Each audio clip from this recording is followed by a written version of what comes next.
अरे बिंदु, आज घर में बहुत काम है। आज तुझे स्कूल जाने की जरूरत नहीं है।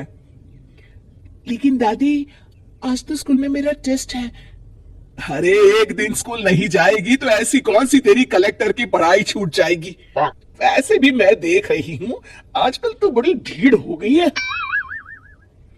अपनी दादी की बातें सुनकर बिंदु नाराज हो जाती है। तभी उसकी माँ कहती है, अरे बिंदु, इतनी छोटी बात पे मुंह फुलाने की क्या जरूरत है। दादी बिल्कुल सही कह रही हैं। लड़कियों को तो घर के काम काज सीखना चाहिए। अरे बहू, रमेश के लाड़ प्यार ने इसे बिगाड़ रखा है। कम से कम तू तो मेरी बात समझती है। अच्छा, मेरी पूजा का समय हो गया है, मैं पूजा करने जा रही हूं। इतना कहकर रमेश की माँ वहां से चली जाती है। इस तरह बिंदु की दादी और माँ दोनों अक्सर उसे घर के कामों में ही उलझा कर रखते थे। कुछ दिनों के बाद राजू और बिंदु के 10वीं के रिजल्ट्स आते हैं। दोनों बच्चे दादी को अपना अपना रिपोर्ट कार्ड दिखाते हैं। शाबाश मेरे लाल, तू तो बड़े अच्छे नंबरों से पास हुआ है। तभी बिंदु कहती है, दादी, मैं भी अच्छे नंबरों से पास हुई हूँ।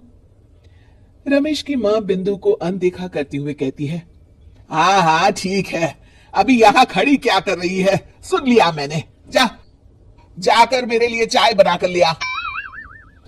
बिंदु उदास होकर चाय बनाने किचन में चली जाती है। तभी राजू कहता है, दादी, मैं क्रिकेट के कोचिंग सेंटर में एडमिशन लेना चाहता हूँ। अरे वाह राजू बेटा, ये तो तूने बड़ी अच्छी बात कही।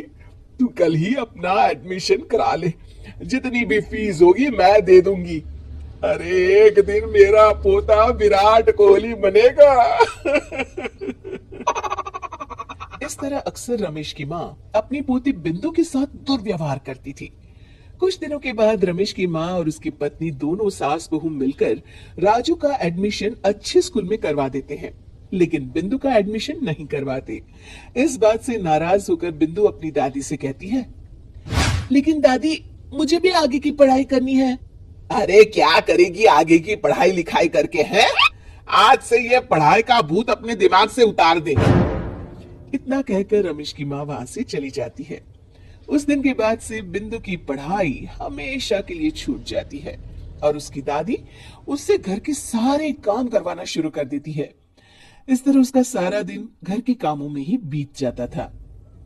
कुछ दिन बीत जाते हैं और एक दिन रमेश छुट्टियों पर घर आता है। बिंदु को घर के काम करते हुए देख उससे कहता है, अरे बिंदु बेटा, तुम स्कूल नहीं गई? पिताजी, दादी ने मेरा एडमिशन कराने से मना कर दिया है।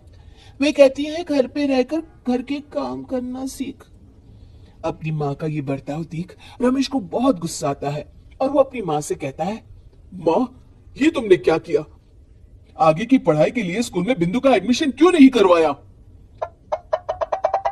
अरे बेटा, लड़की जात है, ज्यादा पढ़ लिख कर क्या करेगी? वैसे भी शादी के बाद तो इसे घर के ही काम करने हैं ना। तुम किस जमाने में जी रही हो माँ? अगर कल्पना चावला के घर वाले भी तुम्हारी सोच के होते तो क्या वो पूरी दुनिया में हिंदुस्तान का नाम रोशन कर पाती? इसका स्कूल छुड़वाकर तुम इसका भविष्य बर्बाद कर रही हो, लेकिन मेरे रहते ऐसा नहीं होगा।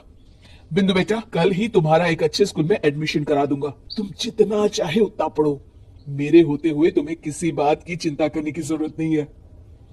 अपने पिता से हौसला पाकर बिंदु खुश हो जाती है और कहती है, जी पापा, मैं खूब मन लगाकर पढ़ाई करूंगी और बड़ी होकर डॉक्टर बनूंगी। ये हुई ना बात। शाबाश मेरी बेटी।